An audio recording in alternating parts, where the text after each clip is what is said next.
Until now, we wrote scenarios for basic functionalities, which are the login and registration for Facebook and other applications. But all applications include functionalities more than login and registration, and those functionalities are mostly more sophisticated than login and registration.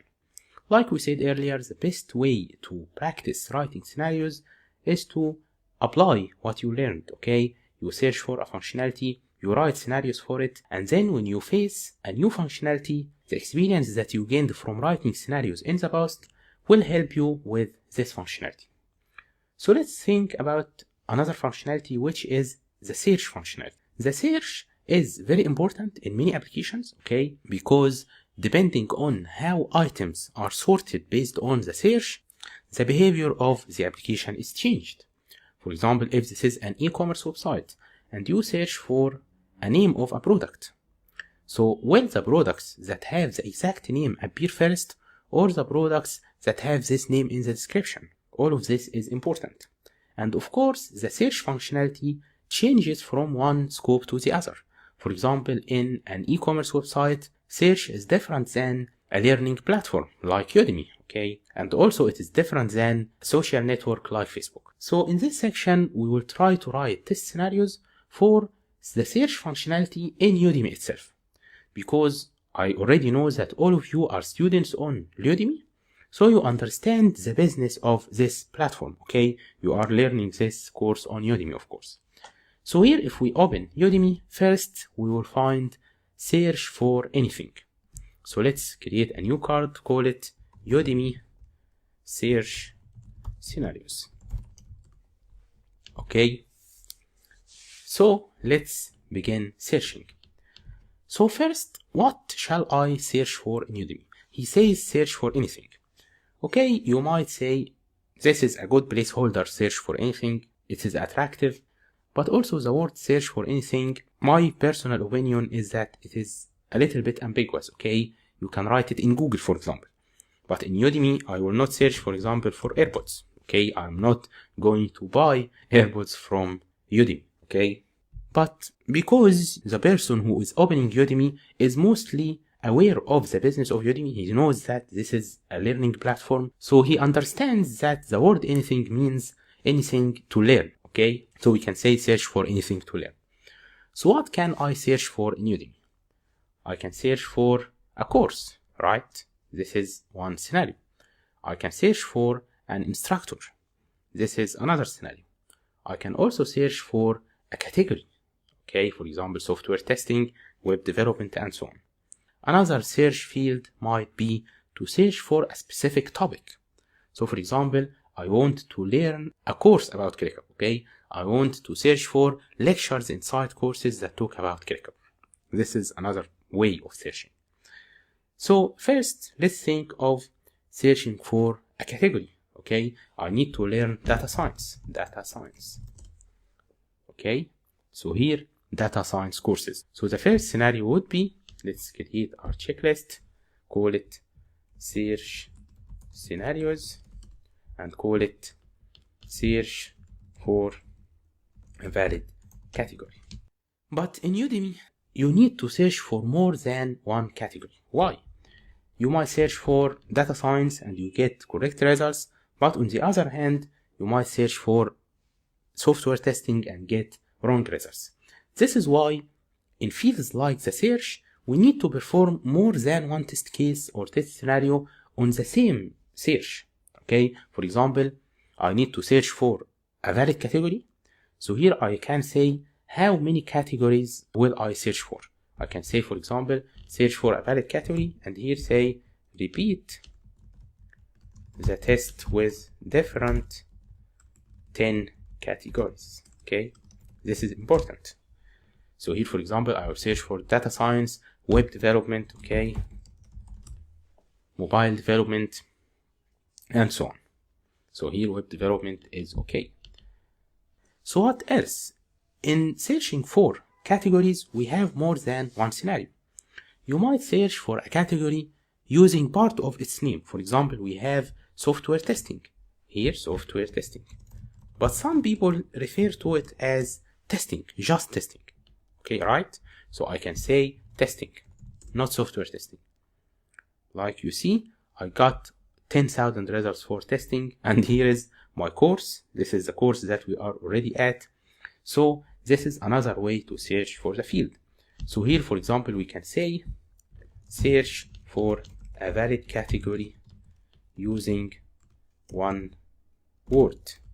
Let's say, for example, testing, development, data, and so on. What will I get? So here, all courses that include the word testing are appearing based on their popularity, I think. Well, the requirements might say that searching for the word testing should redirect you to the same results that appear when you search for software testing. This depends on the business, of course. Okay. What else? I can search, for example, for quality assurance. Some people refer to the software tester as quality assurance. So here we have also courses in software testing, but that includes the word QA in their description. This is different. So all of these are ways to search for a valid category. What else? I can search for a category in another language.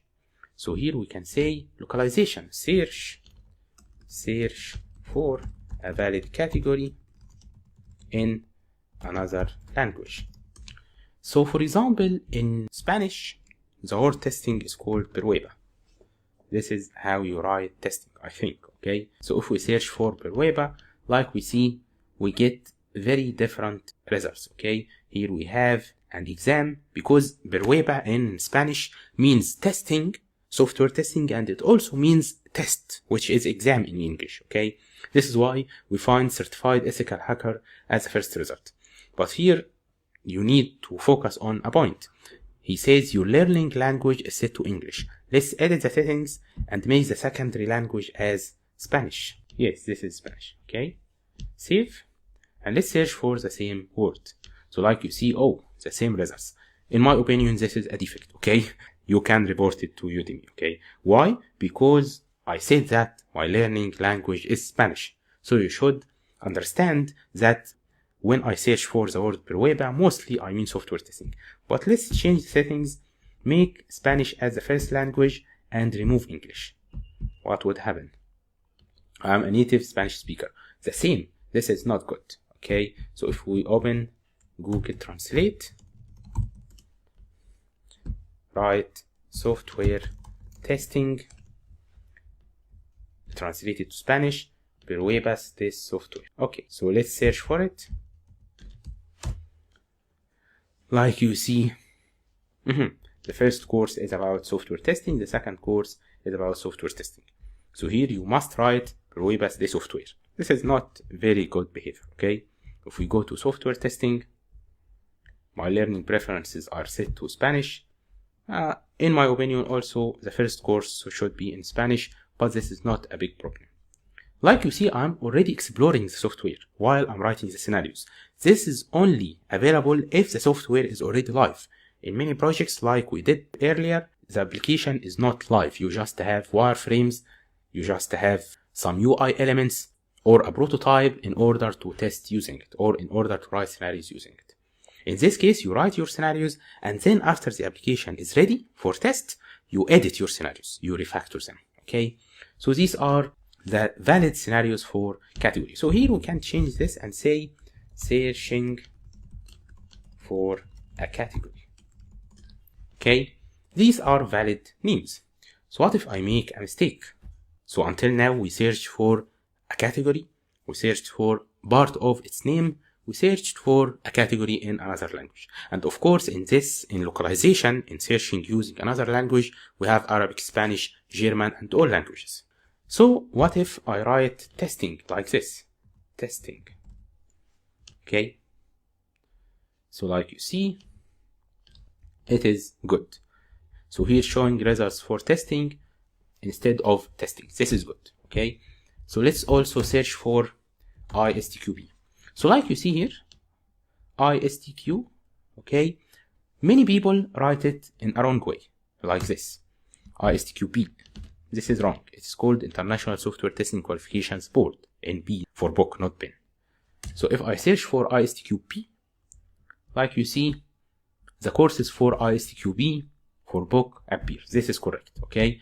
Because I saw many students write the word in a wrong way. So here we can say search for a valid category while spelling its name incorrectly. Okay, here we can say repeat with different 10 categories. Okay, and also in the language we can say use the top 5 languages used on Udemy. So for example, I am now inside my profile on Udemy as an instructor. Like you see, those are the top languages that are used for me.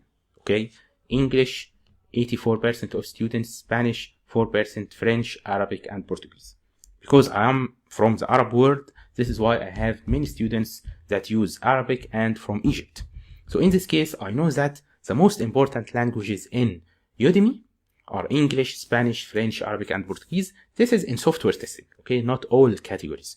But we can analyze this data in order to know the most important scenarios that we should test our software using.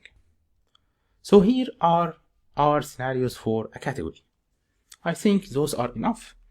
You might think of another scenarios. Of course, don't mix between the search functionality and the filter or sort functionality. So here, for example, this is the search. I'm searching for software testing.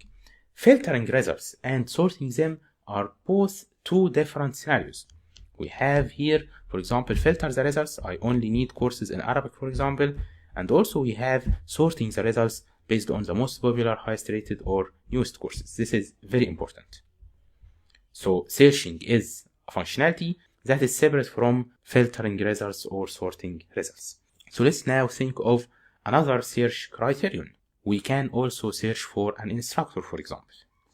So let's begin writing scenarios for searching for an instructor.